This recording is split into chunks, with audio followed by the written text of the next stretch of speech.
Doctor, এই দেখেন আমার বাবা সাধারণ মানুষ না, একজন মুক্তিযোদ্ধা। এই দেখেন শেখ মুজিবুর রহমান নিজে সার্টিফিকেট দিচ্ছিল। এসব সার্টিফিকেটের এখন কোনো দাম নেই।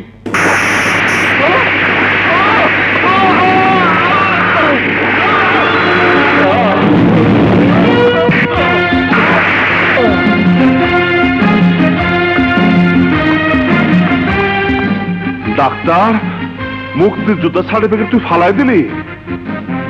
তুই জানোস এটা কি?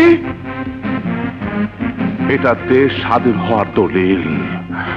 আমার বাবার মুক্তিযোদ্ধার সার্টিফিকেট তোর মতো 200 ডাক্তার যদি জীবন দেয়া দেয়, তা হলো এই সার্টিফিকেটের সমান হতে পারবি না। এই সার্টিফিকেট খালি সাদা কাগজ না, 40 লাখ লোকের চিৎকার, মা বোনের ইজ্জতের দামে কিনা স্বাধীনতার ঘোষণা।